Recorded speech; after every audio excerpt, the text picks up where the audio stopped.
පින්නතුනි සුපුරුදු පරිදි අපි ආරම්භ කරන්න බලාපොරොත්තු වෙන්නේ අපේ අභිධර්ම වැඩසටහන. ඉතින් අපි මේ වෙනකොට අපි සමුච්චය සංග්‍රහයට එනකම් අපි කතා කරලා තියෙනවා. ඉතින් සමුච්චය සංග්‍රහය තුලදී අපිට කතා කරන්නට වෙලා තියෙන්නේ මම හිතන්නේ චිත්ත චෛතසික රූප නිබ්බාන කියන හතර කතා කරලා ඉවරුණයින් පස්සේ තමයි අපිට මේ සමුච්චය සංග්‍රහයට පැමිණෙන්නේ. මේ සමුච්චය සංග්‍රහයේදී අපි කතා කරන්නේ අකුසල ධර්මතාවයන්, ඒ වගේම මිස්සක ධර්මතාවයන්, ඒ වගේම අපි සත්‍තිස් බෝධිපාක්ෂික ධර්මයන්, ඒ වගේම සර්ව සංග්‍රහය සියලුම දේවල් එකතු කරලා කතා කරන ඒ කරුණු ටික තමයි අපිට කතා කරන්න තියෙන්නේ. අපි මේ වෙනකොට අකුසල ධර්මතාවයන් කතා කරන්නට යෙදුණා. ඒ වගේම ඊළඟට අපි කතා කළා මිස්සක ධර්මතාවයන් පිළිබඳව. ඒ වගේම දැන් කතා කරගෙන යනවා අපි ඒ ධර්මතා දෙකටම පස්සේ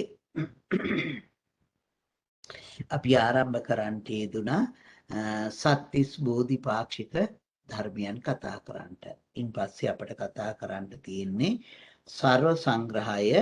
ඉතින් සර්ව සංග්‍රහය යටතේ අපිට කතා කරන්නට තියෙනවා කරුණු රාශියක්. මොකද අපි දැන් මේ සත්‍තිස් බෝධිපාක්ෂික ධර්මයන් ගැන කතා කළත් ඊළඟට අපිට ආයේ අපි පැමිණෙනවා පංචස්කන්ධය ගැන කතා කරන්නට.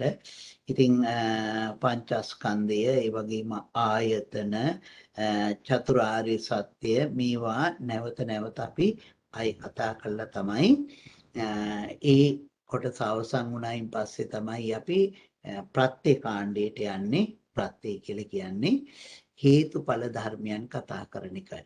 පටිච්චසමුපාදයේ ඉඳලා අපි හේතුඵල ධර්මයන් පිළිබඳව සාකච්ඡා කරනවා. ඉතින් දැන් එහෙමනම් දැන් අපි ආරම්භ කරලා තියෙන්නේ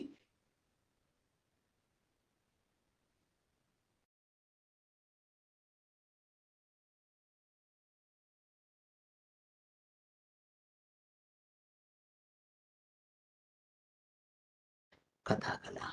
එතකොට කායානුපස්සනාව තුළදී අපි කතා කරගන්නට යෙදුණා කමඨහන් 14ක් පිළිබඳව.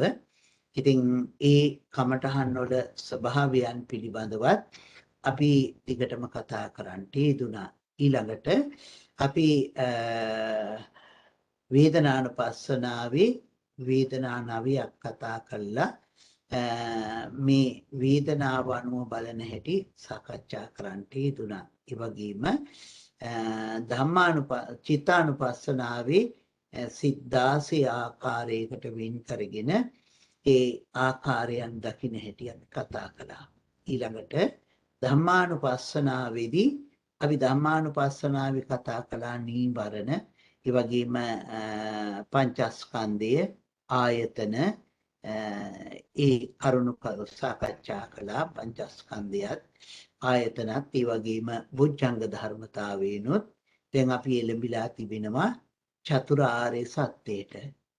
චතුරාර්ය සත්‍යයත් අපි දුක්ඛ සත්‍ය කතා කරමින් යනවා. දුක කියන්නේ ජාතිපි දුක්ඛා, ජරාපි දුක්ඛා, මරණපි දුක්ඛං, පේහි විපයෝගෝ දුක්ඛෝ, අපේහි සම්පයෝගෝ දුක්ඛෝ, යම්පි චන්න ලබති තම්පි දුක්ඛං සංකිට්ඨේන පංච උපාදානස්කන්ධා දුක්ඛා කියලා අපි දන්නවා. ඒ ධර්මයේ විස්තර කරලා තියෙනවා දුක පිළිබඳව. ඉතින් ඒ කරුණු අපි සාකච්ඡා කරගෙන ආවා. ඒ දුක පිළිබඳව සාකච්ඡා කරන කරුණු ටික. ඉතින් ඒ අනුව අපි ජාති, ජරා ආදී දුක්ඛයන් පිළිබඳව කතා කළා. ජාති දුක කතා කළා, ජරා දුක කතා කළා, ඊළඟට මරණ දුක කතා කළා, මේ විදිහට අපි දුක පිළිබඳව කතා කරන්නට යෙදුණා. ඉතින් ඒ පිළිබඳව කතා කරනකොට මම හිතන්නේ අපි පරිදේව දුකත් කතා කළා. දුක කතා කළා. දෝමනස්ස දුක කතා කළා. උපායාස දුකත් කතා කළා නේද? අපි මං හිතන්නේ අද කතා කරන්න තියෙන්නේ යම් පිච්ඡන් නලබති තම්පි දුක්ඛං කියන එක. ඉතින් අනිත් කරුණු දුක පිළිබඳව කරුණු රාශියක් කතා කරගන්න යෙදුණා. ඉතින් මට මතක විදිහට අපි අද කතා කරන්නේ යම් පිච්ඡන් නලබති තම්පි දුක්ඛං. යමක් කැමති වෙනවද ඒ කැමති දේ නොලැබීමේ දුක. නේද? යමක් කැමති වෙනවද ඒ කැමති දේ නොලැබීමේ දුක යම් පිච්ඡන් නලබති තම්පි දුක්ඛං කියලා විස්තර කළේ. එතකොට ඒ දුක ගැන කියනකොට යමක් කැමති දේ නොලැබීමේ දුක. ඉතින් අද අපට නම් සාමාන්‍ය වශයෙන් ඉතින් අපි දවස කාර්යගතොත් මේ දවසේ අපි කැමති දේවල් නොලැබීමේ දුක හැටියට අපි ඒක ගැන කතා කරනවා. නමුත් බුදුරජාණන් වහන්සේ මීට වඩා අපි පොඩු ප්‍රාර්ථනා කරගෙන තියෙනවා. නේද? අපි හිතන්ට ඉපදීම පිළිබඳව අපි මොකද්ද අපේ තියෙන කැමැත්ත? නේද? අපි ඉපදීම මේ පිළිබඳව තියෙන කැමැත්ත කොයි විදිහටද? නේද? අපි කොහෙද ඔව් කැමැත්තක් නැහැ. එහෙම කැමැත්තක් නැහැ. සාමාන්‍යයෙන් මිනිස්සු සාමාන්‍යයෙන් අරගෙන බැලුවොත් එහෙම අපි ඔන්න කියනවා සතර අපාය නම් අකමැති. නේද? සමස්තයක් වශයෙන් ගත්තාම බොහෝම තැන්වලදී දැන් නම් අපි කරුණු තේරුම් අරගෙන තියෙන්නේ බොහෝම තැන්වලදී ඔය මේ නිකන් ගිහිල්ලා ආපුවාම මනුෂ්‍ය ලෝකෙම හොඳයි කියලා කියනවා. දිව්‍ය ලෝකෙත් ඕනේ නැහැ කියලා කියනවා. නේද? බ්‍රහ්ම ලෝකේ නම් කොහොමවත් එපා කියලා කියනවා. එහෙමනේ කියන්නේ. ඉතින් මොකද සරලව ඒ අය හිතන්නේ පින් කරගන්න පුළුවන් මනුෂ්‍ය ලෝකේ විතරයි කියලා. නමුත් දිව්‍ය ලෝකවල බ්‍රහ්ම ලෝකවලත් මේ ධර්මය අපට අහන්න ලැබෙනවා. නිසා ධර්මය ඒ තැන්වලදීත් අපට සාකච්ඡා කරගන්න කතා කරන්න ලැබෙනවා. මොකද මේ ලෞතර බුදුරජාණන් වහන්සේලා පහළ වෙලා හිටපු ශාසනයේ තියෙන කාලයක්. නිසා එහෙත් ඒ ශාසනයේ මෙහිදී ධර්මයේ ඉගෙනගෙන හදාරලා මාර්ගඵල වලටපත් උන ඒ අය ඒ තැන්වලත් වාසය කරනවා. ඉතින් සුද්ධා වාසී රහතන් වහන්සේලා පවා වාසය කරනවා. ඒ නිසා අය ධර්මයේ ගැන කතා කරනවා. ඉතින් කොහොම වෙතත් හිතන්ට අපි මෙන්න මේ දුකටපත් වෙනවා. මොකද්ද? අපි හිතනවා මේ જાතියේ අපට උපදින්න ඕන කියලා. නේද? ඉතින් එහෙම උපදින්න ඕනේ කියලා හිතන જાතිය අපට නොලැබුණොත් මොකද්ද බුදුහාඳුරන් වහන්සේ දේශනා කරන්නේ කතමංච භික්ඛවේ යම් පිච්ඡන් නලබති තම්පි දුක්ඛං. මොකක්ද මහණෙනි? යමක් යම් පිච්ඡන් නලබති යමක් කැමැති වෙනවද? යම් එතකොට ඉච්ඡං කැමැති වෙනවද? නලබති ඒක නොලැබීමේ දුක කියන්නේ මොකක්ද? ජාති ධම්මානම් භික්ඛවේ සත්තානං ඒවං ඉච්ඡා උප්පජ්ජති. මොකද කරන්නේ? මෙන්න මේ විදිහට ජාතිය පිළිබඳව අදහසක් උපදිනවා, ආසාවක් උපදිනවා. මොකද්ද? ඉච්ඡා උප්පජ්ජಂತಿ. කැමැත්තක් උපදිනවා.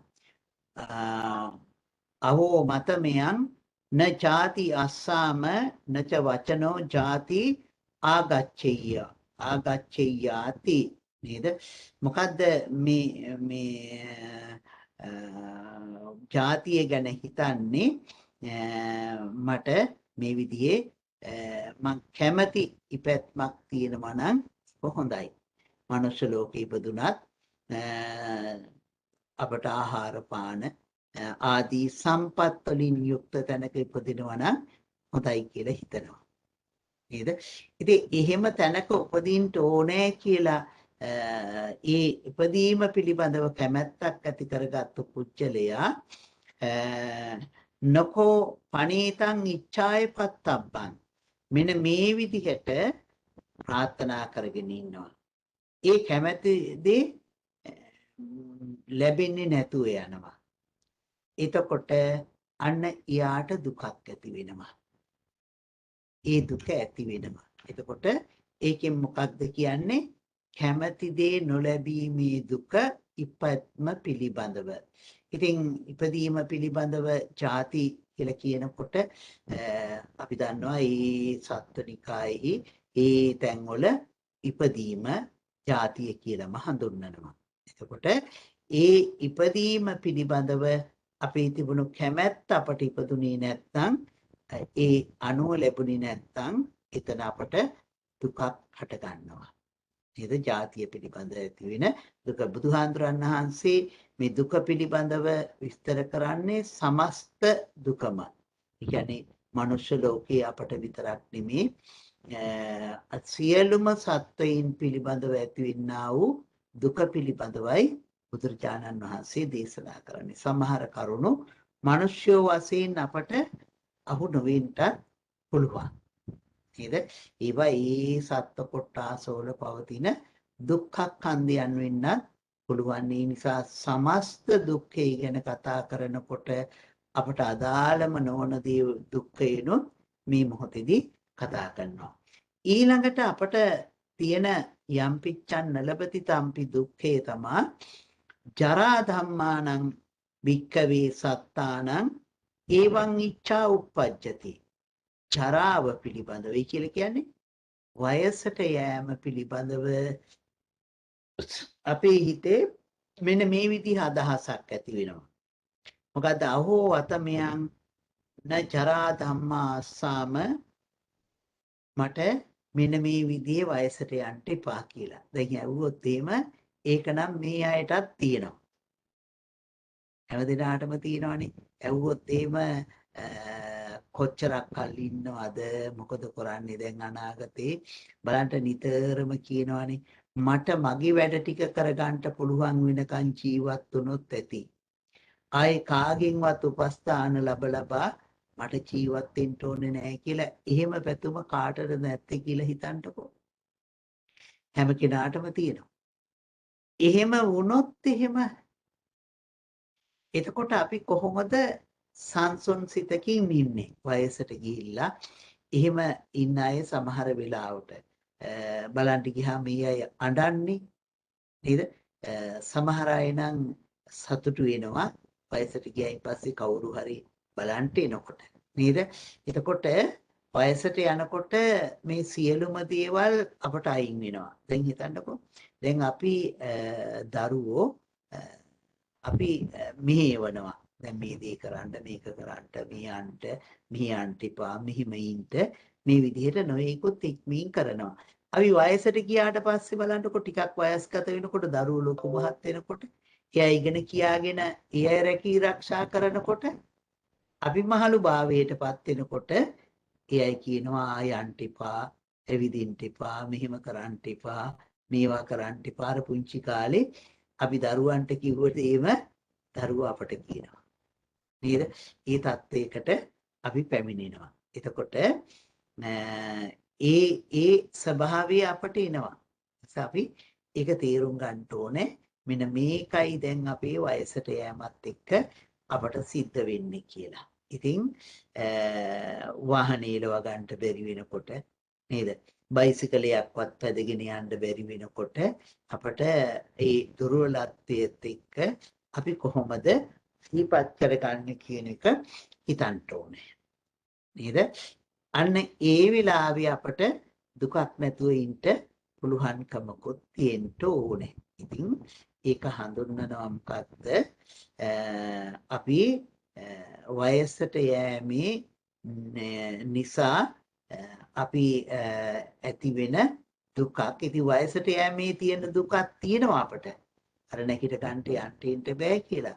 නමුත් අපි ප්‍රාර්ථනා කරගත්තු දුකක් තියෙනවනේ එහෙම වෙන්න එපා කියලා. අන්නේ දුකත් අපට එනවා.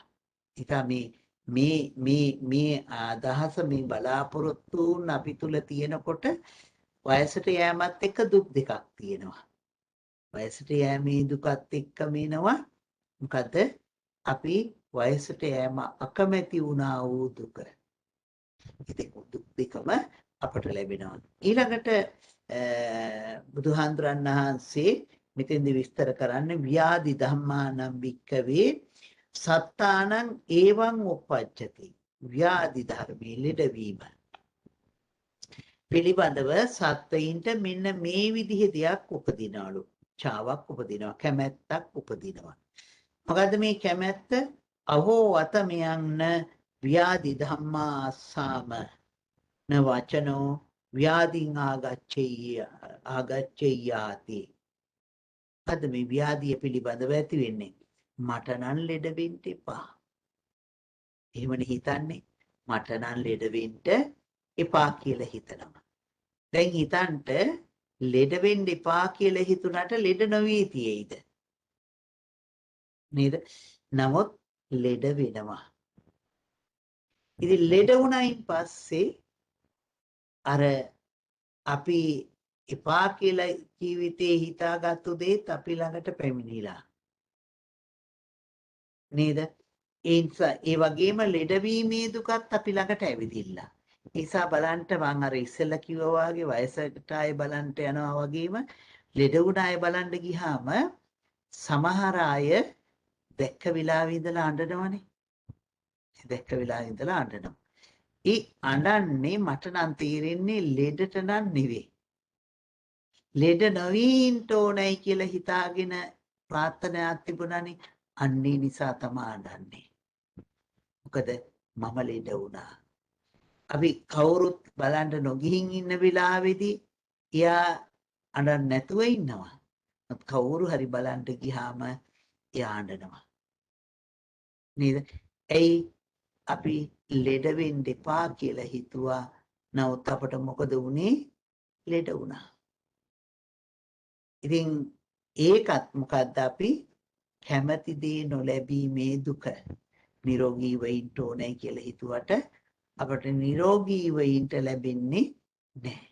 ලෙඩ වෙනවා. ඉතින් ඒ දුකත් අපට තියෙනවා. නේද? නිසා අපිට ඒ යම්පිච්ඡන් ලැබති තම්පි දුක්ඛය අපි දැන් නැති කර ගන්න ඕනේ. නේද? දැන් අපි ඒක ප්‍රාර්ථනා කරනවා නම් මොකද්ද? අපේ අහෝ මතමයන් න ව්‍යාධි ධම්මා අස්සාම. එන්න මේ ව්‍යාධි ධර්මයේ පිළිබඳව නච වචනෝ ව්‍යාධින් ආගච්ඡෙයොන්ති. අපි ප්‍රාර්ථනා කරමු අපි කාටත් නිරෝගීව ඉන්න ලැබේවා කියලා. හැබැයි නිරෝගීකම අපි මේ රෝගීකම අපි ළඟට පැමිණෙනකොට දුක් නොවීන්ට අපි දැනගෙන ඉමු. මොකද ඒක අපට වළක්වන්න බෑනේ වයසට යන එක, මරණයටපත් වෙන එක, ලෙඩ වෙන එක. මේවා අපට නතර කරන්න බෑ. ඒවා අපි ළඟට කොහොම හරි පැමිණෙනවා. ඒ නිසා ඒ පැමිණෙන ධර්මතාවයන් තුලදී අපි දුක් නොවී ඉන්න පුළුවන් වෙන්න ඕන. නැහිමනම් දුක් ඇති වෙන තැනක් තමයි ඒ තැන. එහෙමනම් ඒ දුක් ඇති වෙන තැනදී දුක් ඇති නොකරගෙන ඉන්න අපි වග බලා ගන්න ඕනේ. ඒක අපි කරගත යුතු දෙයක් හැටියට සිහිපත් කර ගන්න ඕනේ. එතකොට ඒ මොකද්ද? ව්‍යාධි දුක. ව්‍යාධි එතකොට නකෝ පනීතං ඉච්ඡාය පත්තබ්බං ඉදම්පි යම්පිච්ඡන්න ලබති තම්පි දුක්ඛං. අපි ප්‍රාර්ථනා කළාද අන්නේ ප්‍රාර්ථනාව නොලැබීමේ දෙයක් අපට තියෙනවා. නොලැබීමේ දුකක් අපට තියෙනවා. ඒ නිසා අපි දුකටපත් වෙනම මේක යම්පිච්ඡන්න ලබති තම්පි දුක්ඛං. යමක් කැමති වෙනවද ඒ කැමැත්ත නොලැබීමේ දුක යම්පිච්ඡන්න ලබති තම්පි දුක්ඛං කියලා විස්තර කරනවා. ඒ වගේම ඊළඟට දැන් අපි උපදින එක, ඒ වගේම වයසට යන එක, ලෙඩ වෙන එක, මේවා පිළිබඳව කතා කළා. ඊළඟට එහෙමනම් ඉපදිලා වයසට ගිහිල්ලා ලෙඩ වෙලා මොකද වෙන්නේ? මරණයටපත් වෙනවා. එහෙනම් මරණය පිළිබඳවත් අපි ඒ විදිහට කැමැති දේ නොලැබීමේ දුකක් අපට තියෙනවා. මරණය පිළිබඳව අපි කොහොමද මරණය ගැන හිතන්නේ? ඉතින් ගොඩක් අය කියන දෙයක් තමයි අපි මේ දුක් විඳලා මැරෙන්න ඕනේ නෑ කියලා. ඉතින් අපි එහෙමනම් ඉක්මනින් යනවා නම් හොඳයි කියලා හිතනවා. නමුත් ඒක සිද්ධ වෙන්නේ නෑ. සමහර වෙලාවට ඒ අපේ මරණය අපි නොහිතපු කාලයක් දික් වෙන්න පුළුවන්. නොහිතපු කාලයක් කෙටි වෙන්න පුළුවන්. ඉතින් මරණය ගැන කොහොමද හිතන්නේ? මරණ ධම්මානම් භික්ඛවේ ඒවං ඉච්ඡා uppajjati. මරණ ධර්මයේ පිළිබඳව මෙන්න මේ විදිහේ අදහසක් උපදිනවලු. මොකද්ද? අහෝ වතමයන් න මරණ ධම්මා අස්සාම නච වචනෝ මරණං ආගච්ඡේයෝ. මොකද්ද? ආගච්ඡේයාති. මට මෙන්න මේ විදිහටයි මරණය එන්න ඕනේ කියලා හිතනවා. නේද? මම මේ කැමති විදියක් කොහොමද? ඒ විදිය මරණය මා ළඟට පැමිණෙන්නයි කියලා කියනවා. ඉතින් බැරි වෙලාවත් එහෙම උනේ නැත්තම් නකෝ පනේතං ඉච්ඡාය පත්තබ්බං. ඒ විදිහට උනේ නැත්තම් ඒ හිතපු දේ, ඒ අපි මරණය ගැන හිතපු දේ, අපි හිතපු වෙලාවට අපට මරණය ලැබුණ නැත්තම් මොකද වෙන්නේ? අන්න මේ කැමැති දේ නොලැබීමේ දුකක් අපට ලැබෙනවා. කැමැති දේ නොලැබීමේ දුකක් අපට ලැබෙනවා. ඒ නිසා මෙන්න මේ කැමැති දේ නොලැබීමේ දුක පිළිබඳවත් හිතන්න ඕනේ.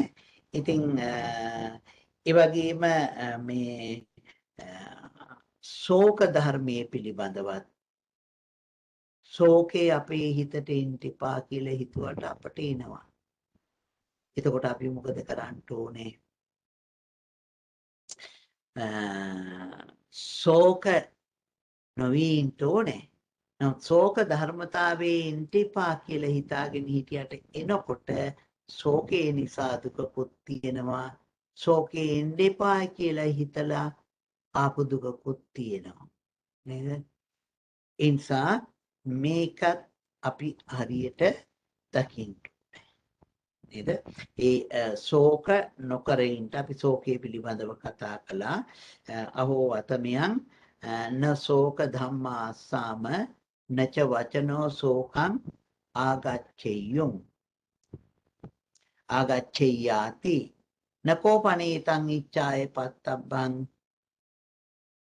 ඉදම්පි යම්පි ඡන්න ලබති තම්පි දුක්ඛං.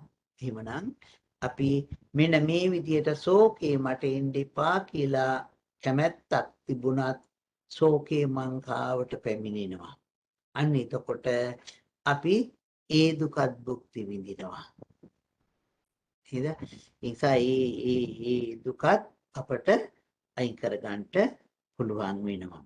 ඊළඟට පරිදේවය. පරිදේවය කියලා කිව්වේ මොකක්ද? ශෝකයේ හැඬීම පරිදේවය කියලා අපි කිව්වේ වැළපීම. නේද? වැළපීම. ඒ කියන්නේ ಗುಣ කියා අඬන එක. නේද? ඉතින් පරිදේවියත් අපි ළඟට එන්න එපා කියලා හිතනවා. නේද? ඉතින් මේ ඔය සමහර වෙලාවට සමහර අය මේ ශෝක වැළපීම් දැන් වේශනයකදී අපට ඇති වෙනවයි කියලා කියන්නේ අපින් වෙන්වීමේකදී. ඉතින් ඥාති වේශනයක්, මිය කෙනෙක් මිය පරලව ගියාම නේද? සමහර වෙලාවට බලන්නකෝ සමහර අය දරුවෝ දීගතලක දෙනකොටත් ඔය ඕක ඇති කර ගන්නවනේ. නේද? එතකොටත් දුකට පත් වෙනවා. නේද? ඉතින් ඒ විදිහට අපි නොහිතපු තැන්වලදී අපට මේ දුක් ටික තියෙනවා. නිසා අපි ඒ දුක් ටික ශෝක පරිදේව කියන මේ දුක් පිළිබඳවත් අපි තේරුම් අරගෙන ඉන්න ඕනේ. මෙන්න මේක මං කරා ඉන්න පුළුවන්. ඉතින් මේ මං කරා එන මේ දුකෙන් අපි වැළකීලා ඉන්නවා නම් ඒක තමයි අපි කරගත යුතු වෙන්නේ. ඒක නිසා කල්පනා කරගන්නට මෙන්න මේ දුක් වලින් අපට අද හිතලා අයින් වෙන්න පුළුවන් නේද? ඉතින් ඒවා ඒ කාරණේනොත් පරිදේවේනොත් දුකක් තියෙනවා. පරිදේවේ එන්ට එපා කියලා හිතන ධර්මතාවේනොත් අපට දුකක් තියෙනවා. නිසා ඒ දුක් දෙකෙන්ම අපි වළකින්න ඕනේ. ඒ දුක් දෙකෙන්ම අපි වළකින්න ඕනේ. එතකොට පරිදේවේ ඊළඟට දුක්ඛ ධම්මානම් භික්ඛවේ සත්තානං ඒවං ඉච්ඡා උප්පත්ති. දුක ඇති වෙන ධර්මයන් අපට උපදිනවා. ඒ දේවල් අපට හට ගන්නවා. නේද? එතකොට ඒ දුකයි කියලා කිව්වේ කායික දුක. ඒක කායික වශයෙන් දෙමිනෙන මේ දුක් ටික තමයි දුක්ඛ ධම්මානං කියලා කිව්වේ. එතකොට ඒ විදිහට මේ කායික වශයෙන් දුක් එන්ට එපා කියලා හිතනවා. නේද? අහෝ වතමයන් න දුක්ඛ ධම්මානං අස්සාම නච වචනෝ දුක්ඛං ආගච්ඡෙයි යාති. නේද?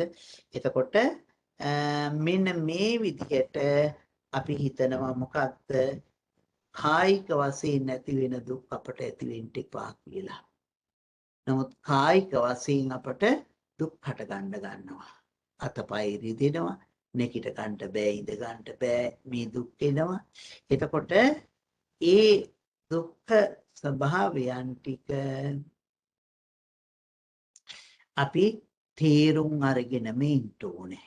නේද? මේ දුක්ඛ ස්වභාවයන් ටික තේරුම් අරගෙනම තමයි එතනින් මේ වෙනම කටයුතු වෙන්න ඕනේ. එතකොට එහෙම වෙනකොට ඒ කායික දුක නිසා කායික වශයෙන් දුකක් තියෙනවා. කායික දුක එළඹුණායි කියලා අපට හම්බ වුණායි කියලා අපි දුක් නොවී ඉන්න පුළුවන්කමක් තියෙනවා. එතකොට කායික වශයෙන් දුකයි අපිට ඒ නිසා දුක් දෙකක් තියෙනවානේ. මොකද්ද? අපි දුක්ෙන් එපා කියලා හිතාගෙන ඉඳලා දුක් ආපු එක. එතකොට ඒ දික්කලෝ ඒ කායික වශයෙන් දුකේ ඒ දුකත් අපි අයින් කර ගන්න ඕනේ. ඒකට කිව්වා මොකද්ද? යම් පිච්ඡන් ලබති තම්පි දුක්ඛං කියලා කිව්වා. යමක් කැමති වෙනවද? යම් ඉච්ඡං ලබති යමක් කැමති වෙනවද?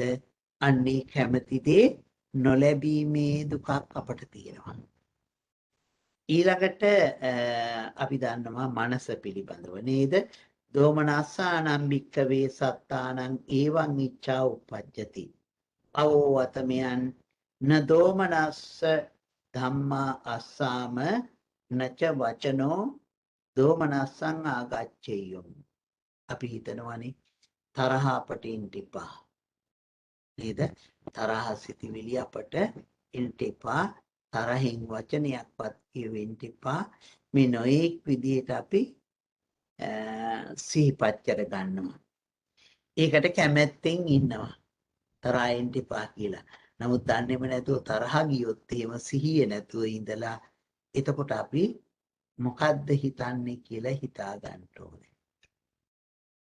නේද? කොයි විදිහකත් අපට දැනෙන්නේ කියන මේ කරුණ අපි හිතන්න පුළුවන් වෙන්න ඕනේ. එතකොට ඒ විදිහට අපි ළඟට එන මේ දෝමනස්සේ තරහ නොගැටීමේ සිත ශක්තිය අපි ඇති කරගත්තොත් අපට අර විලාවේදී ගැටීමේ සිතක් ඇති නොවි අපට කටයුතු කරගන්නට පුළුවන්කම ලැබෙනවා. ඉතින් දෝමනස්සේ පිළිබඳව කතා කළේ. ඊළඟට කතා කරන්නේ උපායාස ධම්මානං. උපායාසයේ පිළිබඳව එතකොට උපායාසයත් අපට අහෝ අතමියන්න උපායාසෝ ධම්මා අස්සාම නච වචනෝ උපායාස. එතකොට මේ විදිහට අපට උපායාසයේ පැමිණෙනවා. නේද? උපායාසයේ පැමිණෙනකොටත් අපි උපායාසය පැමිණීම එපා කියලා හිතලා ඇති වෙන දුකකුත් අපට ඇති වෙනවා. එතකොට අපිට ඒ ටික මතකයි මේ යම් පිච්ඡං නලබති තම්පි දුක්ඛං කියන තැනට එනකොට. ඊළඟට විස්තර කරන්නේ සංකිච්ඡේන පංච උපාදානස්කන්ධා දුක්ඛා. කෙටියෙන්ම මතක් කරනවා නම් පංචස්කන්ධය නිසා අපට දුක හට ගන්නවා. මොනවාද පංචස්කන්ධය?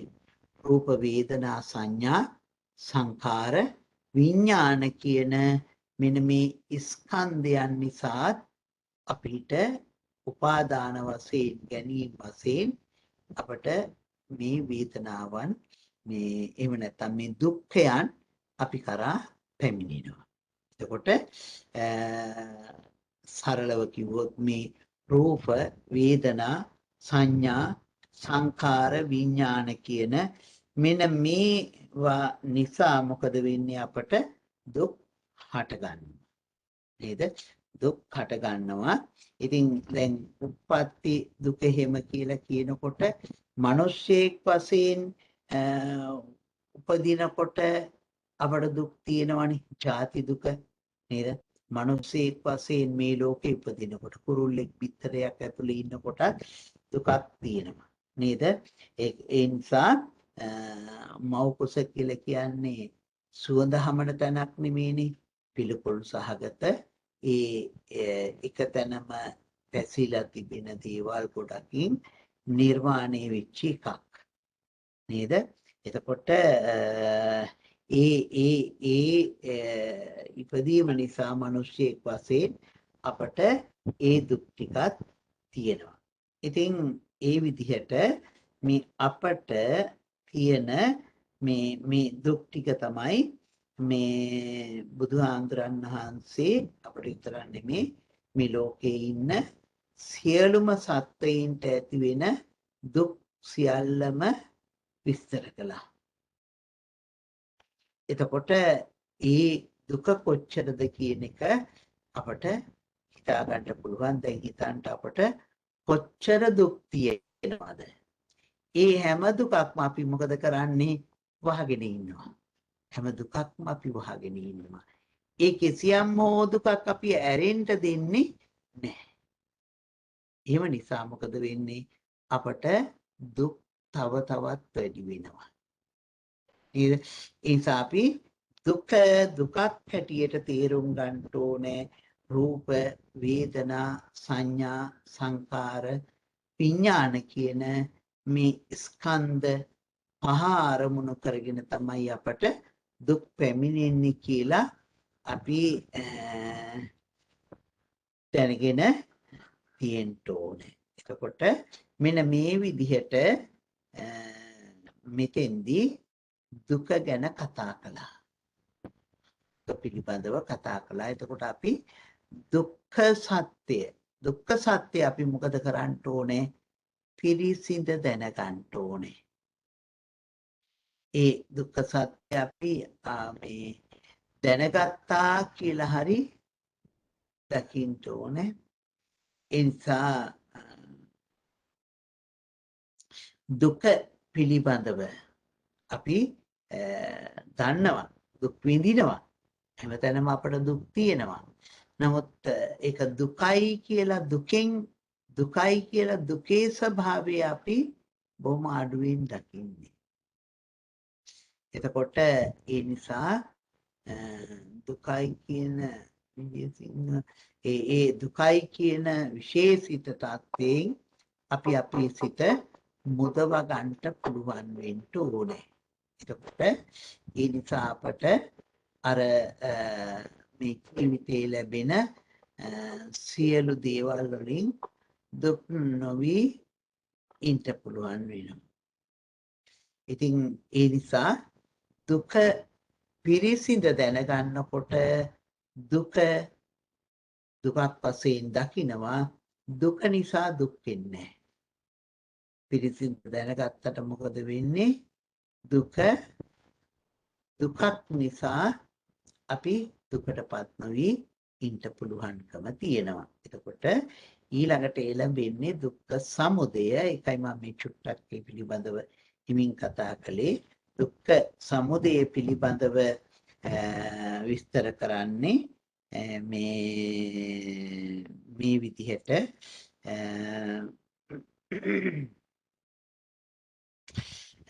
කොහොමද දුක්ඛ සමුදය අපි කතා කරන්න තියෙන්නේ නේද?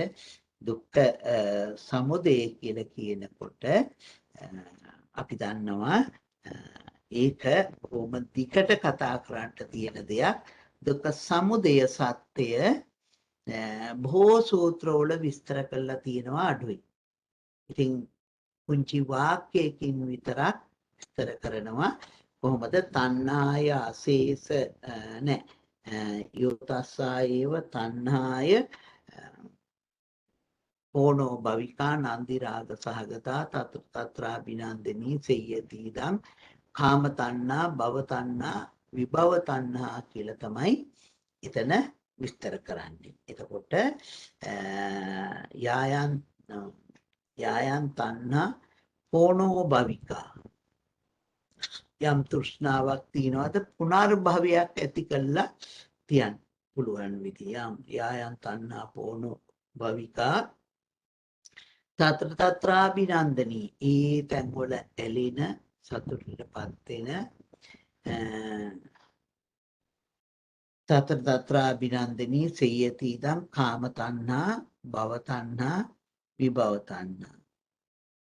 එතකොට කාමයන් නිසා ඇති වෙන තණ්හාව, භවයන් නිසා ඇති වෙන තණ්හාව, ඒ වගේම විභවය නිසා ඇති වෙන තණ්හාව, කාම තණ්හා, භව තණ්හා, විභව. ඒ කියන්නේ ඒ තණ්හාව, ආසාව, ඇලීම, දෘෂ්ටියත් එක්ක ඇති කරගත්තු ආසාව, ඇලීම නේද?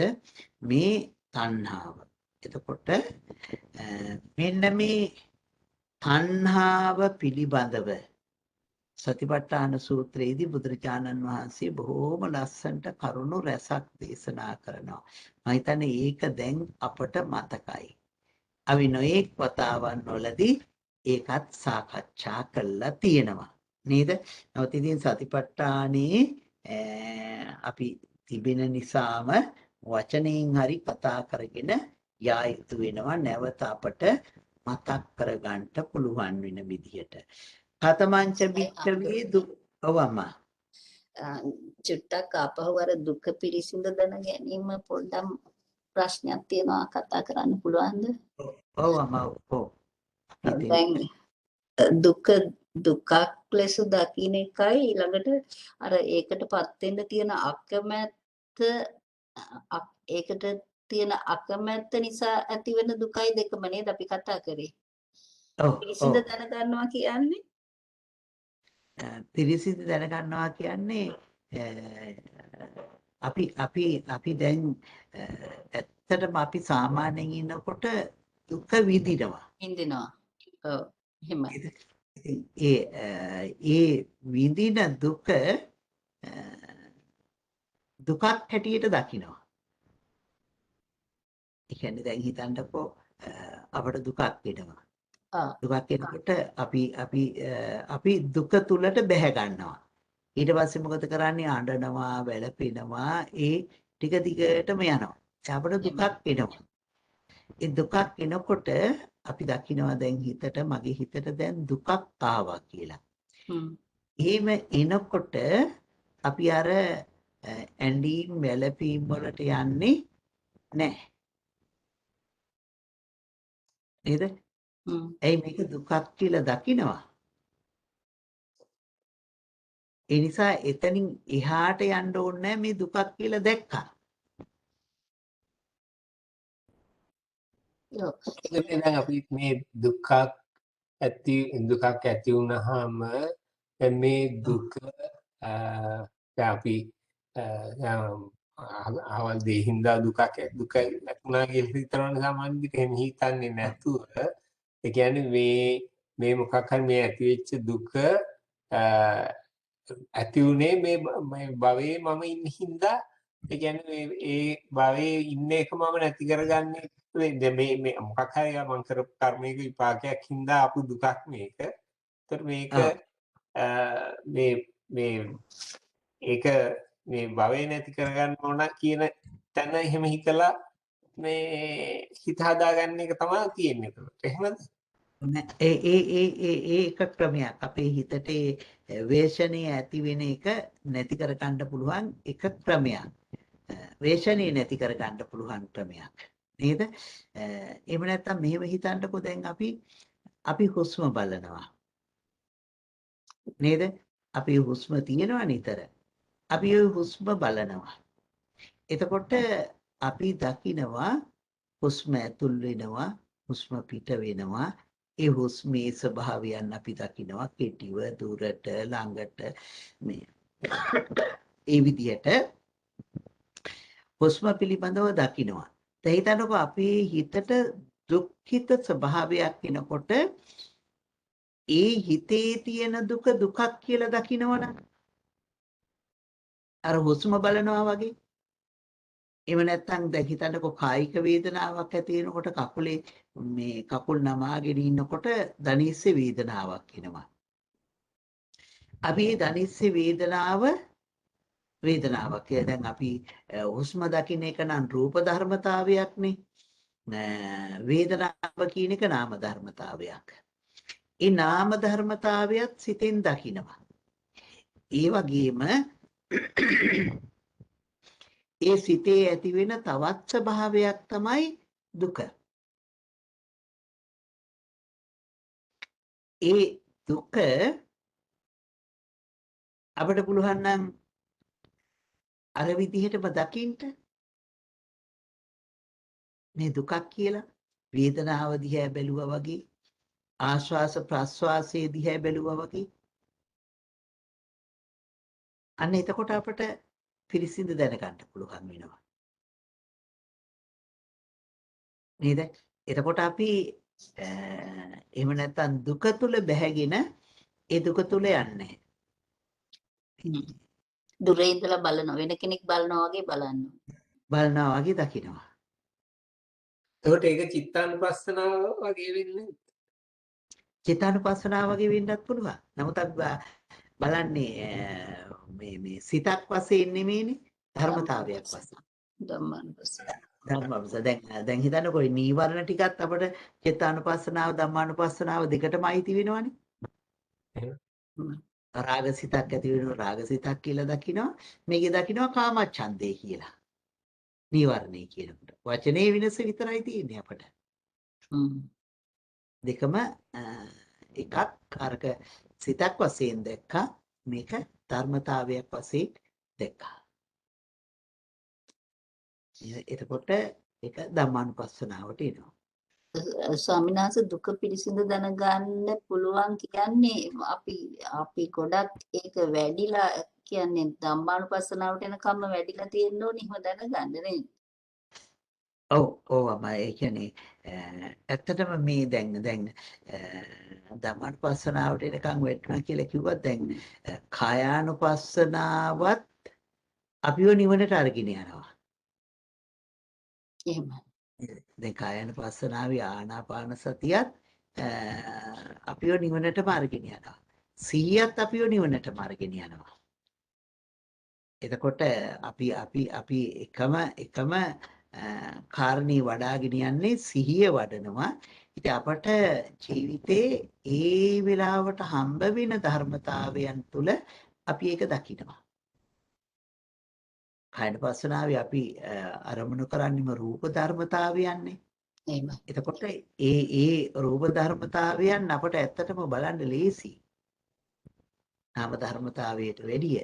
දැන් හිතන්නකෝ මේ දුක පිළිබඳව වුණත් අපි දුකට බොහෝම ඉක්මනින් බැහැ ගන්නවා. නමුත් ආස්වාස ප්‍රස්වාසයේ අපට ඊට වඩා පහසුවෙන් දකින්න පුළුවන්.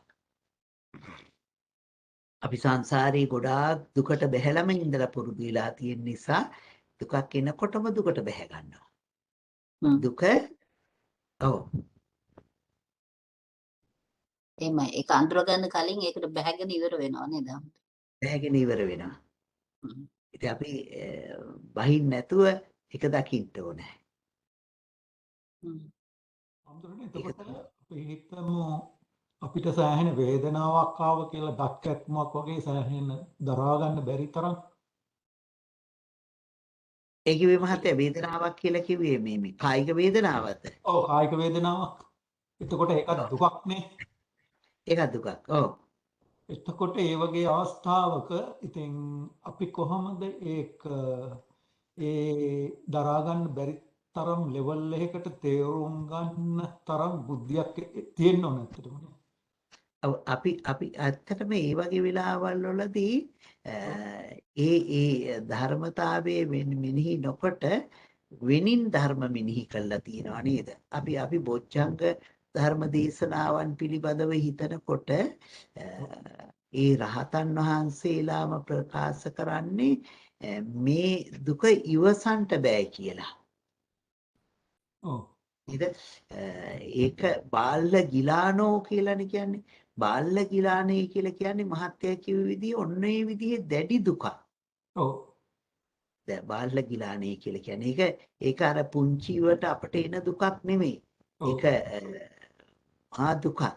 ඒ වෙලාවේදී ධර්මයේ මෙනෙහි කළා තමයි ඒ දුක අයින් වෙලා තියෙන්නේ. ඔව්. මොකද නේද දැන්?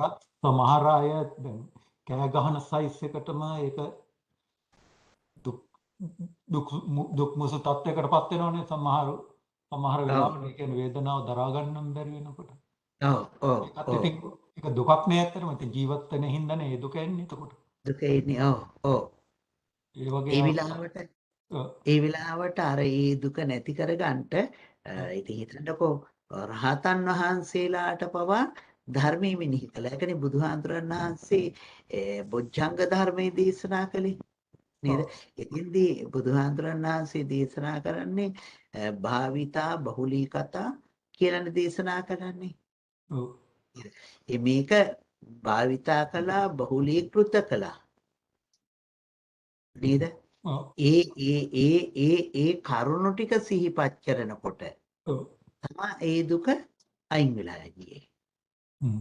ඒකට අපට හොඳ අවස්ථාවක් තියෙනවා ඒ වගේ ඉවසා ගන්නටම බැරි දුකක් ඇති වෙනකොට අපටමත් මේ ධර්මතා මෙනෙහි කර ගන්න බැරි වෙනවා. ඔව්. ඒකනේ නැත්තම් මහා කාශ්‍යප මහ රහතන් වහන්සේ මුගලන් මහ රහතන් වහන්සේ මේ ධර්මයේ දන්නේ නැතුව නෙවෙයිනේ. ඔව්. ඉවසන්ට බැරි තරම් දුකක් ඇති වෙනවා කියන මොහොත එනකොට ඔව්. ඉතින් බුදුහාමුදුරන් වහන්සේ එතෙන්ට වැඩලා බොජ්ජංග ධර්මතාවයන් වඩපු බව සිහිපත් කරනකොට අර දුක අයින් වෙලා යනවා. මේ බොජ්ජංග ධර්මතාවයන් සිහිපත් කරනකොටම එයා බොජ්ජංග ධර්මතාවයන් තුල සිත පිහිටනවා. ඔව්. ඒ වගේ තිබුණ කෙනෙකුට පුළුවන් නේද ස්වාමීන් වහන්සේ?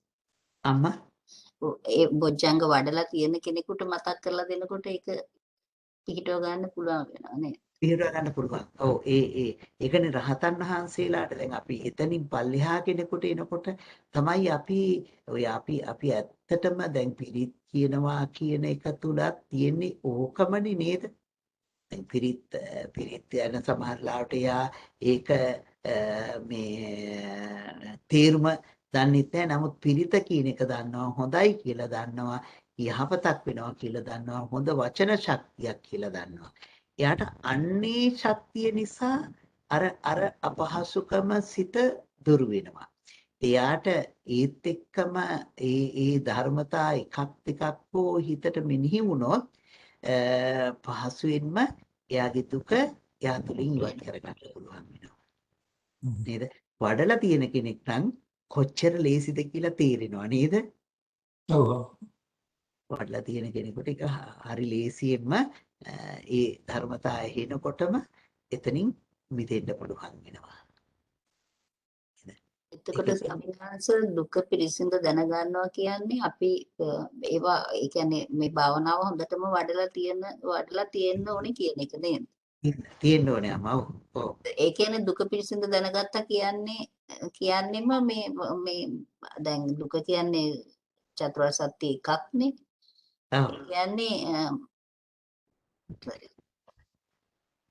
ඒක අවබෝධ වෙලා තියෙන්න ඕනේ. චතුරාර්ය සත්‍ය දුක අවබෝධ වෙන තැන ඉඳලා අවබෝධ විලා අවසන් වෙන තැනට යනකම් යනවා නේද? එහෙමයි. ඔව්. ඔව්. එතකොට එතනදී ඔය දැන් අපි මෙතන දුක විතරක් කතා කරාට සමහරවිට උතන අර හතරම අයිති ඇති නේද? දුක හේතුවයි ඔක්කොම එක. ඔව්. මොකද වඩලා තියෙන කෙනාට ඒ ටික ඔක්කොම අහුවෙනවනේ නේද? හ්ම්. දකින්නවනේ. අර මහත්තයා ඉස්සෙල්ලා කිව්වා වගේම මේ දුක ඇති වුණේ කර්මයක් නිසා අපිම කරගත්තු එකක් නිසා කියලා හේතු වශයෙන් දකිනවා නේද? එදා ඒක ඇති වුණේ අපි ගාව තිබුණු තෘෂ්ණාව නිසා කියලා දකිනවා. එතකොට අපි සමුදයටත් එනවා. එහෙමයි. නේද?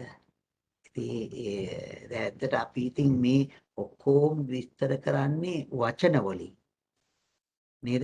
අවබෝධය කියන්නේ වචන ටිකක්ම නෙමෙයි. ඒ කියන්නේ හිත සහන දියුණු ඵලයකට අරන් යන්න ඕනේ ඒ වෙලාවට.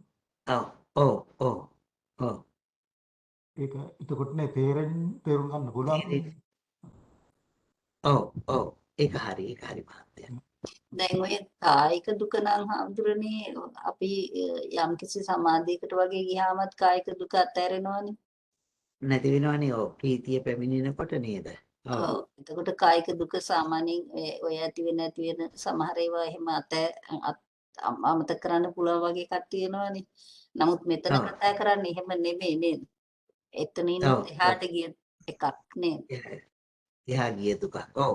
දැන් ඇත්තටම මේ දැන් අර පුකුසාති රජුරෝ ගැන එහෙම කියනකොට කියන්නේ දවල් කාලේ බුදුහාඳුරන් වහන්සේ හොයාගෙන මේ මහා මග ගමන් කරගෙන එනවා. පිණ්ඩපාතය අරගෙන එහෙම එනවා. ඒසා කායික වශයෙන් ලොකු වෙහෙසක් වෙනවා. ඉතින් යම් තැනකට ගිහිල්ලා රාත්‍රියේ නතර වෙන්න සූදානම් වෙලා මොකද කරන්නේ? ධානයන්ට සමවදිනවා.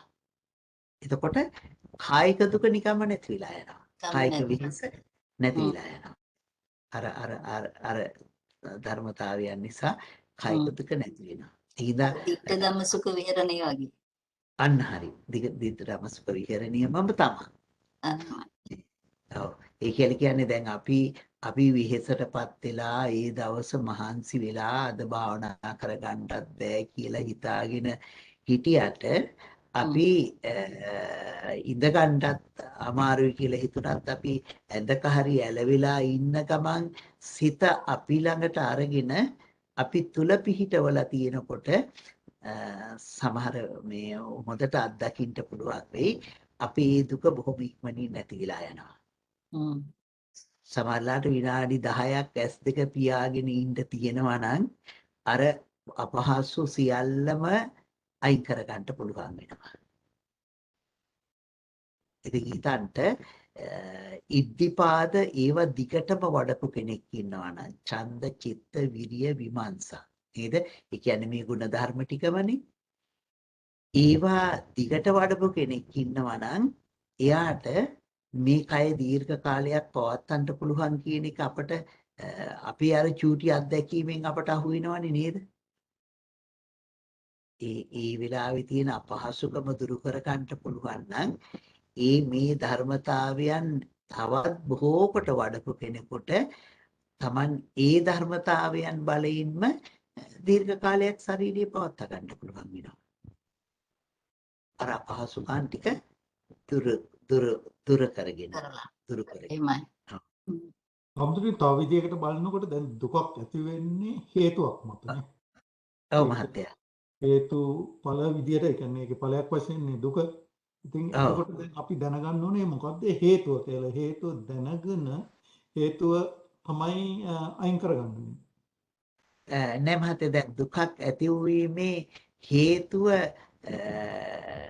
ඒ දුක ඇතිවීමේ හේතුව අපට අයින් කරන්න බෑනේ ඇති වෙලා ඉවරනේ ඵලයනේ අපි දකින්නේ ඔව් පල්ලය දකින්න අපි හිතමු දැනටම දිගටම තාම වේදනාව තියෙනවා කියලා මොහොකින් හරි.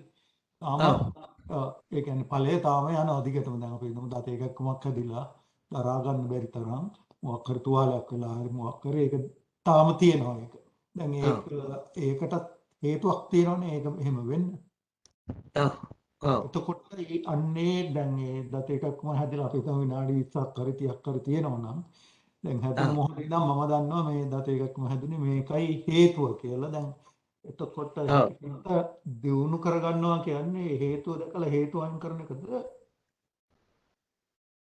හේතුව දැකලා හේතුව දැන් හේතුව දැකලා හේතුව අයින් කරනවා කියලා කියනකොට මහත්තයා අපට වර්තමානික හේතුවක් තියෙනවා අතීත හේතුවක් තියෙනවා ඔව් නේද අතීත හේතුව අයින් කරගන්න බෑ අතීත හේතුව හැටියට අපි දකින්නේ එතකොට තෘෂ්ණාව කියන එක හ්ම් නේද අතීත හේතුව අපට ඒක ඇති වෙන්න උන හේතුව තෘෂ්ණාව එහෙමනම් අපි තෘෂ්ණාවනේ නැති කරගන්න ඕනේ වර්තමානික හේතුවක් තියෙනවා නේද තුවාල වෙලා තුවාලයක් නිසා ඔව් ඒක අපි ඒ හේතුවට ප්‍රතිකර්ම කරනවා බෙහෙත් දාලා ඔව් නේද වර්තමානික හේතුවක් තියෙනවා ඉතින් ඒ වේදනාවට කායික වශයෙන් ඇති වෙන වේදනාවට කායික වේදනාවට නේද දුක කියලා කියනකොට කායික මානසික සියලුම දේවල් ටික නේද ඔව් කායික වශයෙන් පැමිණෙන දුක් ටිකත් මානසික වශයෙන් පැමිණෙන දුක් ටිකත් මේ සියල්ලම අපට තියෙනවා නේද මේකයි නැති කරගන්න ඕනේ ඇත්තටම නේද? ඔව් ඔව් ඔව් ඒ කියන්නේ අර කායික දුකට අර ප්‍රතිකාරය වගේම මානසික දුකටත් අපි ඒ වගේම මානසික වශයෙන් උපදේශනය නේද අපි කියන්නේ ඒකට උපදේශනයත් එක්කම වර්තමානික එකත් එක්කම අපි දුක පිරිසිඳ දැනගත්තොත් ඒ කියන්නේ දුකක් හැටියට අපි භාවනාව තුළින් දකින්න පුළුවන්කමක් ලැබුණොත් අපට එතනින් අයින් වෙන්න පුළුවන්. හ්ම් එතකොට අපි ඒ පිරිසිඳ දැන ගැනීමත් එක්කම හේතු වශයෙන් තෘෂ්ණාව දකින්නමයි. හ්ම් නේද? හේතු ඔව් වශයෙන් තෘෂ්ණාව පිරිසිඳ දැනගන්නකොට ඒක අපට එනවා දැන් කායික වශයෙන් පැමිණෙන දුකත් පිළිබඳව අපට වර්තමානික හේතු තියෙනවා. මානසික වශයෙන් දුකක් පැමිණෙනකොට අපේ ඥාතියෙක් නැති වුණා. ඒකට දුකක් ඇති වෙනවා. මේ ඥාතිය නැතිවීමේ දුක අපට තියෙනවා. එහෙමනම් නැතිවීම මරණය කියන ස්වභාවය අපි මරණයක් කියන එක කොටම උරුමයි කියලා දකිනකොටත් අපට අපේ ඒ ස්වභාවය නැති වෙනවා. ඒ කියලා කියන්නේ ඒ වගේ එකක් ගොඩක් ඔය අපිට හිතලා තේරුම් ගන්න හැකියාවක් තියෙනනේ මොකද ඒක ස්වභාව ධර්මයේම කොටසක් නේ දැන් කොටසක්නේ. ඒ කියන්නේ මොකද හරි ඒක මටත් අයිති වෙනවා අපි කවුරුත් ඒ தത്വයටපත් වෙනවා ඔව් ඒක සාමාන්‍යයෙන් ඒ කියන්නේ ඉතින් දුකයි තමයි ඒ වුණාට ඒක සාමාන්‍ය කෙනෙකුට ගොඩක් තේරෙන කෙනෙකුට ඒක තේරුම් ගන්න පුළුවන් කමක් තියෙනවා බුලන් තියනවා. දැන් හිතන්නකො මහත්තයා. ඔව් ඒක එහෙම දකිනවා. ඒක ලොකු පරාසයක් අතුව දකිනවා. දැන් හිතන්නකො අපට දුක ආපු හිතම ඒ දුකම අපි හිතෙන් අරමුණු කරගෙන දකිනවා.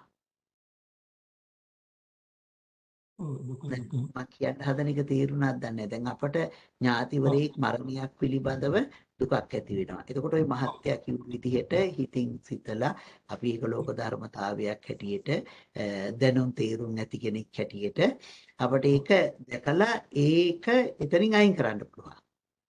නේද? ඒක තමයි ලෝකේ සාමාන්‍ය ස්වභාවය. ඔව්.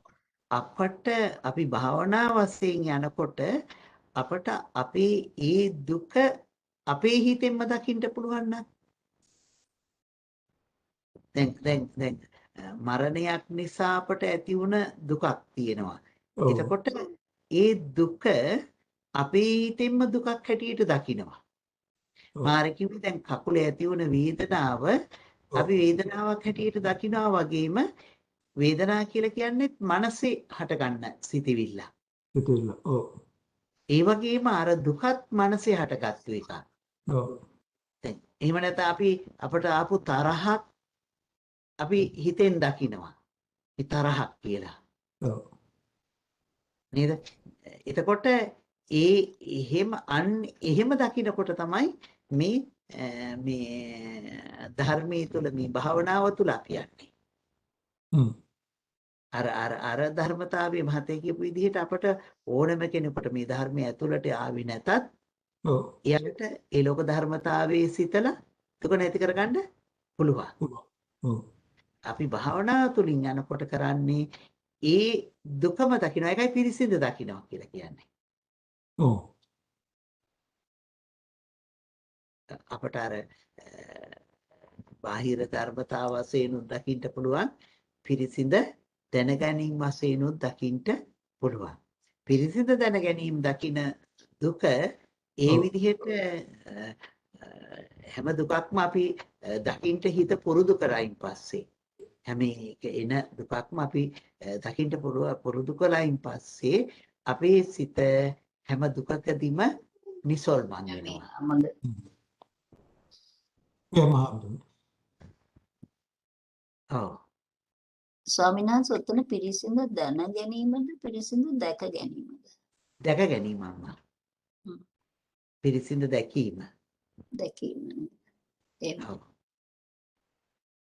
මොකද දන්නවා දකින්නවා කියන එක දෙකක් නේද? එහෙමයි දැකීම වෙන්න ඕනේ නේද? ඔව්. අපි මේ දැනගෙන තමයි දකින්නේ. දකින්නේ. ඔව්. දැනගත්තොත් තමයි දකින්න පුළුවන්. දකින්නේ. ඒක තමයි. එහෙමයි. දැනගෙන දකින්නේ. ඔව්.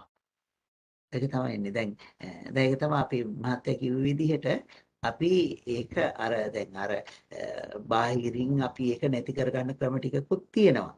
නමුත් ඊට පස්සේ අපි මේ දුකක් තියෙන එක මනසේ තියෙන එකක් කියලා ඔන්න දැනගෙන ඒක දකින්න පටන් ගන්නවා. අනේ ඒ දැක්ම තුළදී තමයි අපට ඒ දුක පිළිබඳව යථා ස්වභාවයට පත් වෙන්න පුළුවන් වෙන්නේ.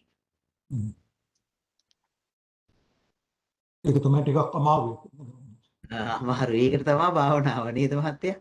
ඔව් ඒක එතෙන්ට එන්න නම් අර අම්මා කිව්වා වගේ අපේ සිත වඩලා තියෙන්න ඕනේ අපි. සිත වඩලා තියෙන්න ඕනේ.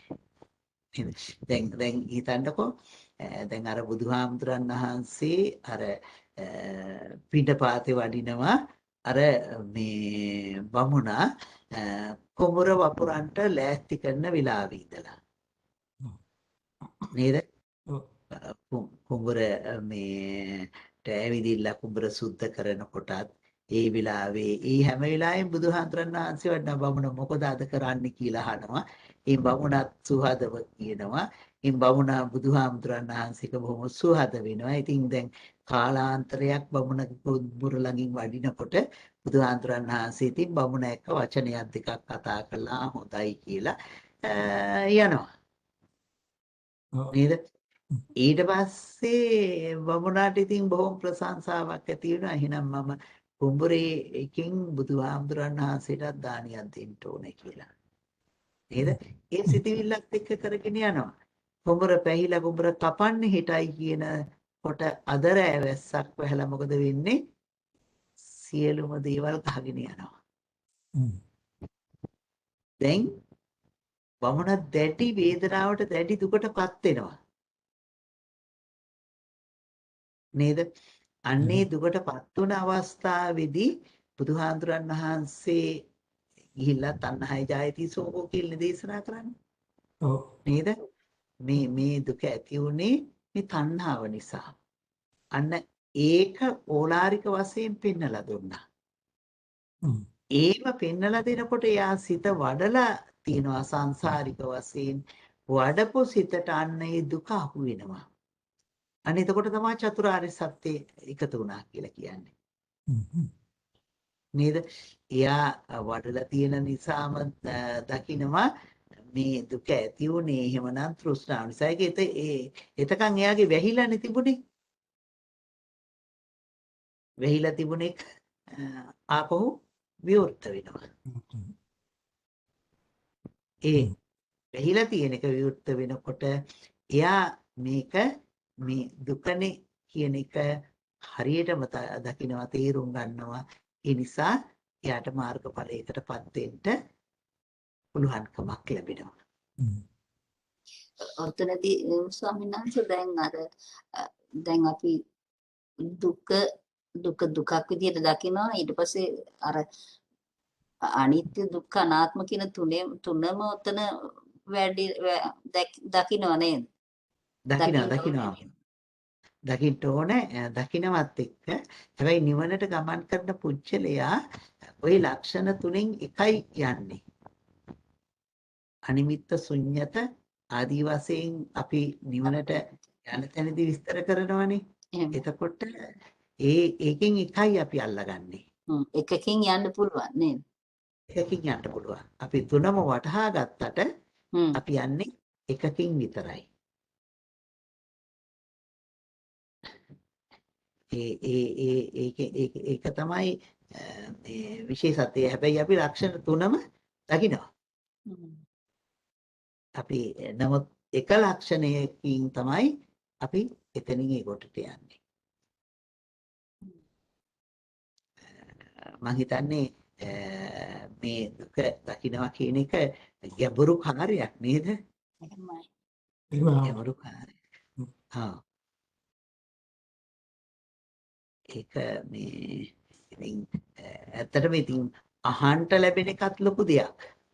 අහන්න කැමති වෙන සිතක් ඇති වෙන එකත් ලොකු දෙයක්. නේද? ඒක නිසා දුක පිළිබඳව අපි මේ විදිහට පිළිසිඳ දැනගන්න ඕනේ. නේද? අපිට තවත් මොකුත් තියනවද කතා කරන්න?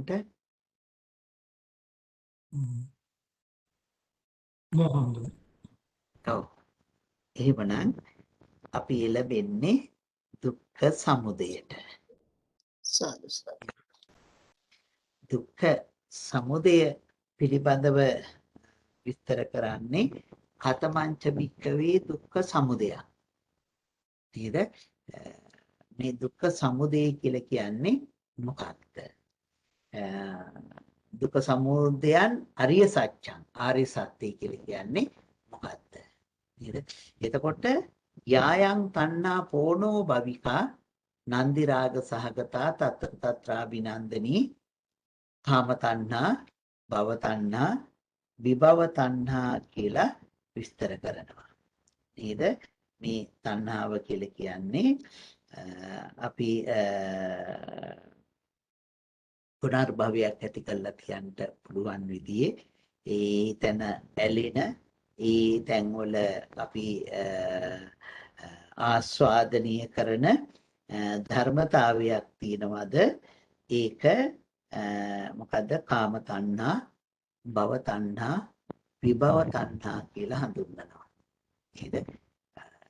එතකොට කාමයේ ආසාව, ඇලීම ඒ තුලදී අපි දෘෂ්ටි වශයෙන් ගන්නවා උච්ඡේද සාස්වත වශයෙන්. ඒ කියන්නේ මෙතනින් ඉවරයි කියලා ගන්නවා, ආත්මයක් තියෙනවා කියලා ගන්නවා.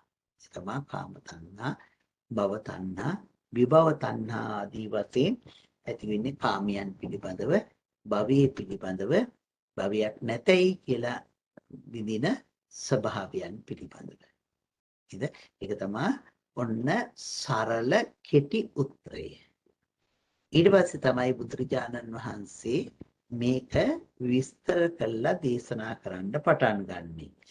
එතෙන්දී මම හිතන්නේ අපට ගොඩක් කතා කරන්න තියෙනවා. සාකෝ පනේසා භික්ඛවේ තණ්හා එත්ත uppajjamana uppajjati කත්ත නිවීසමානා නිවීසති. කත්ත උපජ්ජමානා උපජ්ජති. කච්ච නිවීසමානා නිවීසති. මොකද සාකෝ පනේසා භික්ඛවේ තණ්හා. මෙන්න මේ තණ්හාව මේ කත්ත උපජ්ජමානා උපජ්ජති. කොතනද උපදින්නේ? කත්ත නිවීසමානා නිවීසති. මේක මේ කොතනද මේ පවතින්නේ නේද? කොතනද උපදින්නේ? කොතනද පවතින්නේ? නේද? එතකොට මේ කවර තැනක උපදිනවද කවර තැනක පිහිටනවද? බුදුරජාණන් වහන්සේම මේ තණ්හාව පිළිබඳව අහනවා. ඉතින් බුදුහාඳුරන් වහන්සේම උත්තර දෙනවා මොකද්ද?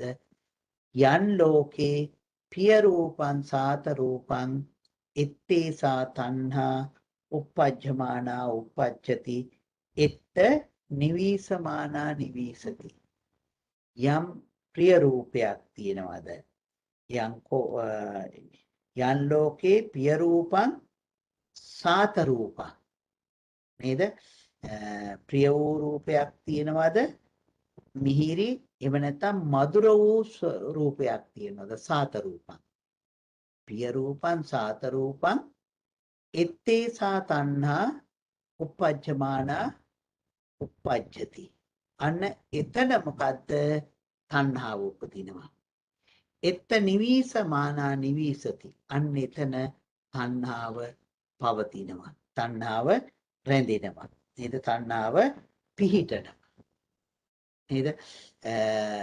ඊළඟට මේ බුදුහාඳුරන් වහන්සේ මහනවා කිංච ලෝකේ පිය රූපං සාත රූපං එත්තේසා තණ්හා uppajjamana uppajjati එත්ත නිවීසමානා නිවීසති.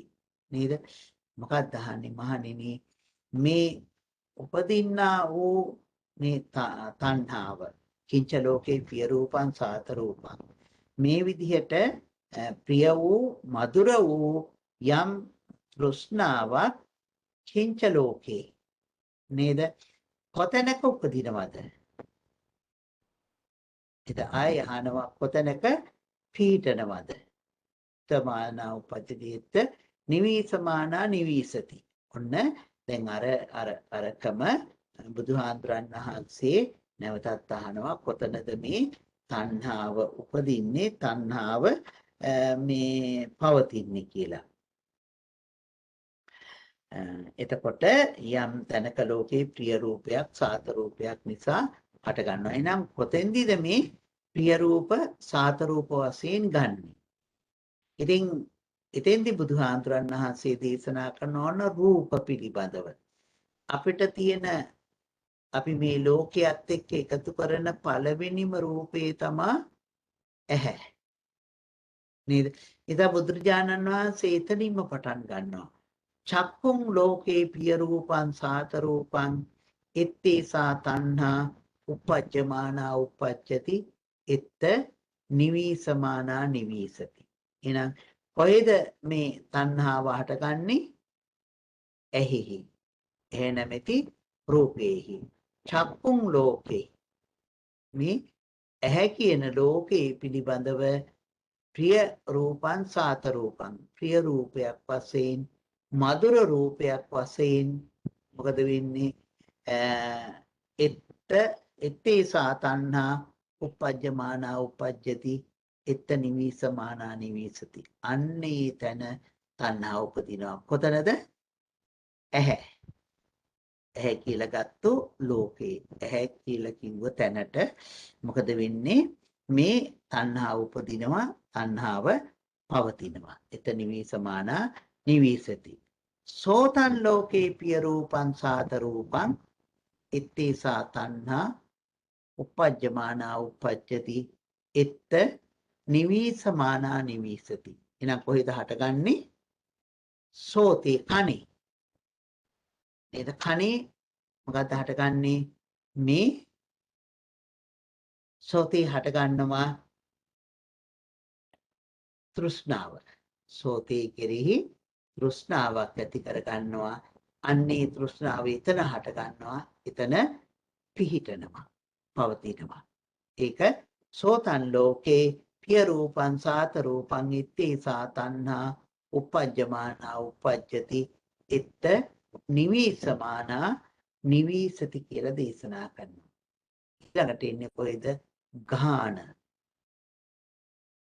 නේද ගාන එතකොට නාසය ගාන ලෝකේ පිය රූපං සාත රූපං ඉත්තේසා තණ්හා උපජ්ජමානා උපජ්ජති ඉත්ත නිවිසමානා නිවිසති එතකොට ගානේ ගාන ලෝකේ මේ ගානේ කියලා ගත්තු ලෝකේ මොකක්ද හටගන්නේ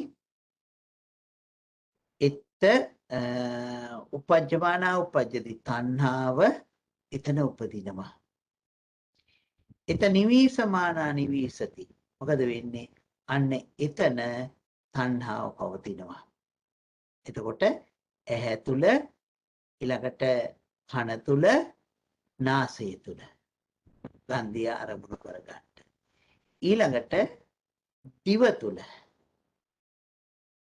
නේද ජීවා ලෝකේ පිය රූපං සාත රූපං ඉත්තේසා තණ්හා උපජ්ජමානා උපජ්ජති ඉත්ත නිවිසමානා නිවිසති කොහෙද ඉපදුනේ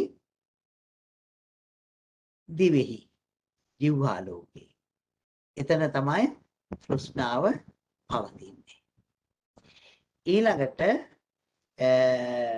බුදුහාමුදුරන් වහන්සේ දේශනා කරන්නේ මේ ජීවා ලෝකයට පස්සේ කාය ලෝකේ නේද කාය ලෝකේ පිය රූපං සාත රූපං එත්තේසා තණ්හා උපජ්ජමානා උපජ්ජති ඉත්ත නිවිසමානා නිවිසති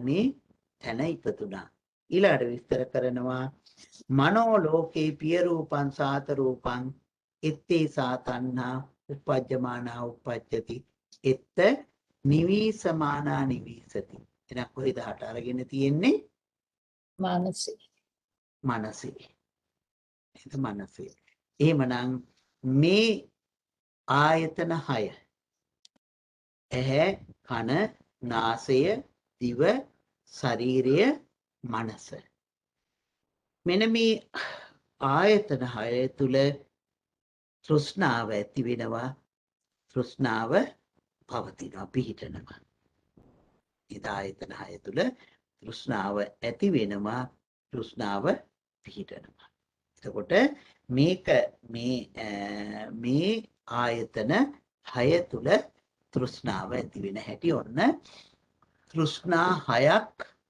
මෙතෙන්දී දේශනා කළා නේද තෘෂ්ණා 6ක් දේශනා කළා ඊළඟට තෘෂ්ණාව ඇති වෙන්නේ කොහෙද නේද රූපං ලෝකේ පිය රූපං සාත රූපං ඉත්තේසා තණ්හා උපජ්ජමානා උපජ්ජති ඉත්ත නිවිසමානා නිවිසති කොයිද හටගන්නේ රූපය තුල නේද ඇහැට ගෝචරය වෙන රූපේ තුල තමා මොකද ඊළඟට තණ්හාව හට ගන්න තැන හැටියට හඳුන්වලා තියෙන්නේ එතකොට මෙන්න මේ රූපය තුල මේ තණ්හාව ඇති වෙනවා තණ්හාව පවතිනවා එවනම් ඊළඟට අට ගන්න ඕනේ කොතෙන්ද සෝතය නේද සෝතය කියලා කිව්වේ එතකොට කොතනද හටගන්නේ ශබ්දේ නේද මේ සද්ධා ලෝකේ පිය රූපං සාත රූපං ඉත්තේසා තණ්හා උපජ්ජමානා උපජ්ජති ඉත්ත නිවිසමානා නිවිසති කියලා විස්තර කරනවා එහෙනම් මේ සෝතය තුල හට ගන්නවා මේ සෝතයෙන් හට ගන්න මොකද ශබ්දය සෝතයට අරමුණු වෙන ශබ්දය තුල තෘෂ්ණාව ඇති වෙනවා තෘෂ්ණාව පිහිටනවා නේද ඊළඟට සෝතේ ළඟට එනවා ගන්ධා ලෝකේ පිය රූපං සාත රූපං ඉත්තේසා තණ්හා uppajjamana uppajjati etta nivisamana nivisati. කොහෙද ගන්ධය පිළිබඳව ප්‍රිය මේ ගන්ධය පිළිබඳව මොකක්ද හටගන්නේ? තෘෂ්ණාව හට ගන්නවා. ඒ ගන්ධෙහි තෘෂ්ණාව පවතිනවා. නේද? ගන්ධය නිසා තෘෂ්ණාව හට ගන්නවා. ඒ ගන්ධය නිසා තෘෂ්ණාව පවතිනවා. ගන්ධය තුළ. ඊළඟට විස්තර කරන්නේ රසා ලෝකේ පිය රූපං සාත රූපං එත්තේසා තණ්හා uppajjamana uppajjati එත්ත නිවීසමානා නිවීසති. නේද? එහෙමනම් රසය තුල තෘෂ්ණාව හට ගන්නවා. ඒ රසය තුල තෘෂ්ණාව පවතිනවා. නේද? ඊළඟට එන්න ඕනේ පොට්ටබ්බේ. නේද? පස්සේ පොට්ටබ්බා. පොට්ටබ්බා ලෝකේ පිය රූපං සාත රූපං එත්තේසා තණ්හා uppajjamana uppajjati එත්ත නිවීසමානා නිවීසති. ඔය දහට ගත්තේ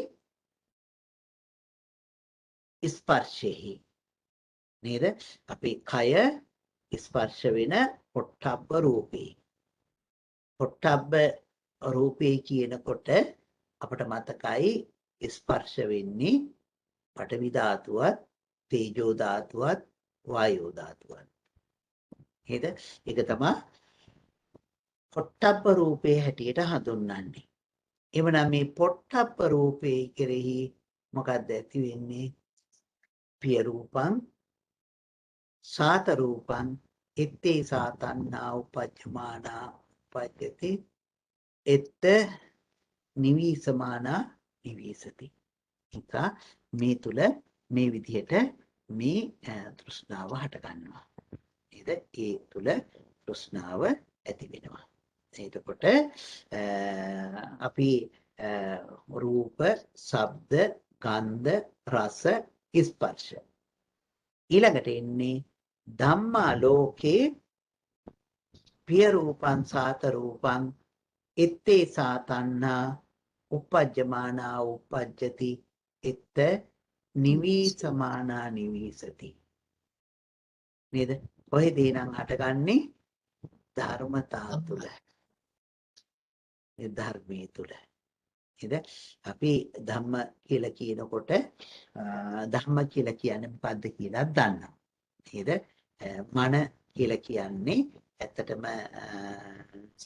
මනෝ ධාතු කියලා කියනකොට මනෝ ධාතු වශයෙන් අපි කතා කරනකොට අපිට මතකයි මොකද්ද මනෝ ධාතුව කියලා කිව්වේ?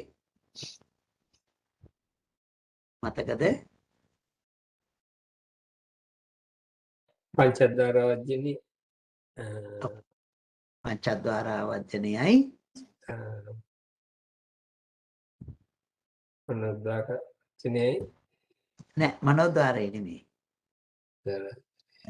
පංචද්වාර වජ්ජනයයි සම්පටිච්ඡන සිද්දකයි. මෙන්න මේ මනෝ ධාතු ත්‍රිකය කියලානේ කිව්වේ. මනෝ ධාතු ත්‍රිකය. ධම්ම කියලා කියනකොට සුඛම රූප ටිකක් අහු වෙනවා. නේද? චෛතසික ධර්මතාවයන් ටිකත් එකතු වෙනවා. නේද? එතකොට අර දෙපස් විඥානය ඇරුණාම අනික් සිත් ටිකත් තුලක් වෙනවා. එතකොට ඒක තමයි ධම්ම කියලා හැඳින්වෙන්නේ. නේද? කෙටියෙන් මතක් කළේ අපි අවශ්‍ය නම් ඊළඟ දවසේ අපි ඒක දිගෑරලා දික් කළා මොකක්ද ඒක කියලා අපි කතා කරගන්න පුළුවන්කම තියෙනවා. එතකොට ඒ ධම්ම ධාතු. නේද? ධම්ම ධාතු. එතකොට මේ විදිහට දැන් ඔන්න තණ්හාව ඇති වෙන තණ්හාව පවතින තැන් 12ක් කිව්වා. කොහෙද ඇති වෙන්නේ පවතින්නේ? ඇහැ, කන, නාසය, දිව, ශරීරය, ශරීරය, මනස මනස. ඊළඟට රූප රූප ශබ්ද ස්පර්ශ ශබ්ද, ගන්ධ, රස රස, පොට්ටබ්බ ධම්ම ධම්ම ටබ්බ, ස්පර්ශ, එහෙම නැත්නම් ඊළඟට මොකද්ද? ධම්ම. එතකොට ඔන්න ඔය තැන් 6. දැන් 12. නේද? තැන් 12. ඔයගේ දැන් ඔය දෙකම අපි එක වචනයකින් කියනවා නම් ආධ්‍යාත්මික ආයතන 6. අනිත් පැත්තට කිව්වොත් බාහිර ආයතන 6. නේද? බාහිර ආයතන 6. ඒ ටිකෙන් තමයි 12ක් හැදුවේ. ඒ වගේම මේ වගේ 60ක් කතා කරනවා. නේද? දැන් 12යි කතා කළේ. ඒකට ඔක්කොම තණ්හාව ඇති වෙන පවතින තැන් තියෙනවා කොච්චරක්ද? 60ක්. නේද?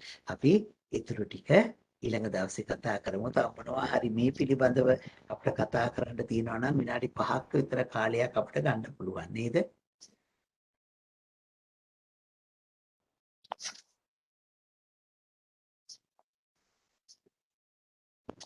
ඔව්.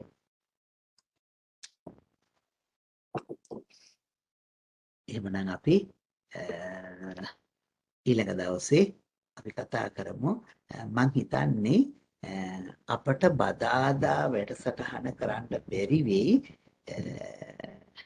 මං අන්තිමට කියන්න පින් අනුමෝදන් කළේ ඉවරලා නේද? මොකද මේ පොයි දවසේ නෙමෙයි.